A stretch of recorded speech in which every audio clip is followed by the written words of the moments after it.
really sorry I can't come this week with a riding lesson update because it got cancelled. Oh, and it makes me really sad, and I'm gonna have to wait a long time actually until I get into my next lesson because we are away this weekend. We are in Scotland, so I wouldn't be able to do it then. And also the teacher I like is only there every other weekend, so it's sort of worked out okay. It's a bit of a shame that it got cancelled last weekend, but at least we can move forward. Anyways, hi, I'm Danielle, and I'm sharing my riding journey with you, sharing just basically anything to do with horses, animals, or whatever. So if you're interested in that, I would love for you to join and subscribe, comment, and let's just become friends. But anyways, like I said in this video, I couldn't come on and give you an update on my lesson because they had to actually close it down. One of the horses is sick and supposedly it's really high risk and it can be passed around. So they have just closed it down. I don't know when it's going to open. It said for 3 days, so hopefully it'll be open now. Maybe. I'll have to check actually. Since I can't give you an update on that, maybe want to come on and maybe ask some of you experienced people out there what your recommendations are and what you would do in my situation. So I feel like I'm very lucky in my situation that I can sort of do, if I wanted to own a horse, I feel like I could definitely find a way to do so eventually. And I wanted to ask, at what point is it okay to do so? Can you literally buy a horse as a beginner and practice? Because see, this is the problem that I have. It's very expensive to do lessons every day, whereas you can definitely buy a horse and own a horse for less than what it would cost to have lessons.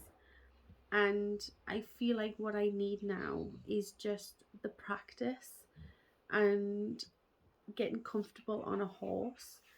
So I don't always feel like I need a teacher there because I don't need to be doing different things every lesson. Like I would love to say have a teaching lesson every week and then do what I learn in that lesson every single day so that I had a lot of practice in it, you know.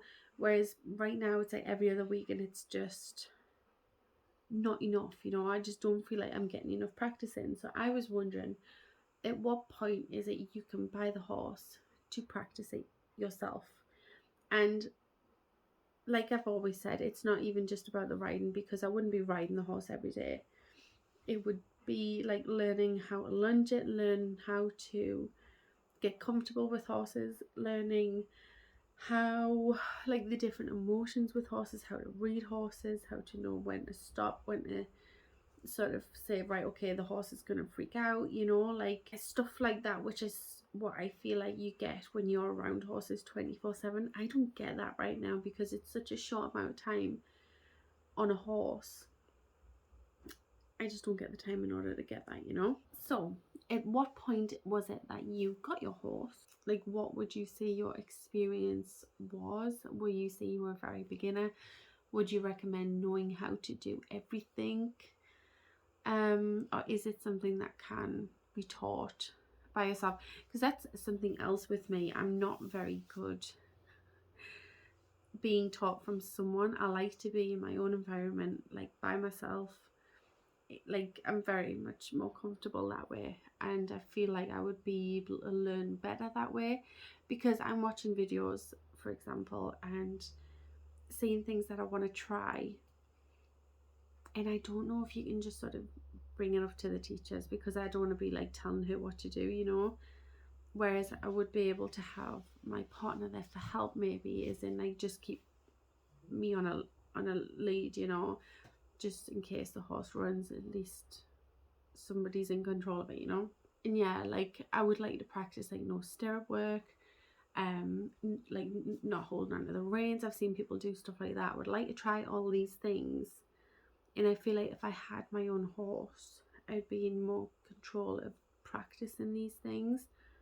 Whereas sometimes I think because it's such a short lesson, they try and get the most out of you, if that makes sense, rather than starting from right at the start. Does that make sense? But I absolutely love my teacher. I think she's amazing. She's probably the best teacher that I've had so far. Something's just been delivered. I absolutely love her, but like I say, I think it's just I need the time experience behind it, you know. Also, I would also love the experience of tacking. That's right, isn't it? Tacking up a horse, like getting the horse ready for lessons and cleaning them, just all of that sense, you know. But am I living in cuckoo land? Is that really unsafe? Because obviously I know I may fall off and I don't want to do anything that is going to hurt the horse, because also I would need to know like how long it takes for a horse to warm up. When should you do the trot? When should you change the rein? You know, there's a lot of stuff like that. I feel like I have got a good idea as to how to do it, but is it dangerous for me to just do that now with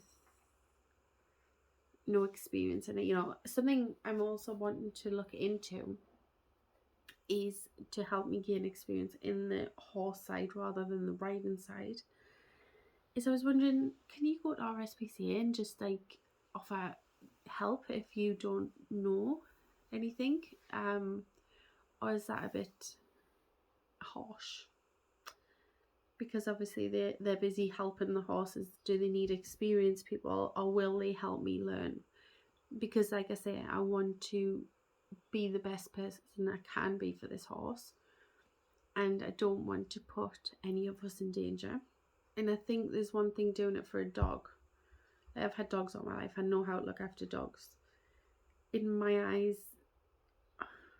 I don't know how different they are. So I thought if I went to somewhere like the RSPCA, could they help me and teach me and stuff like that? I'm actually taking a course on Allison, right? A program, an app called Allison right now, where it teaches you the motion and stuff of horses in the, I think it's like the biology about horses and stuff. So that might help me a little bit, and it's sort of telling you like the different faces horses have and when to know that they're hurt and happy and angry and stuff like that.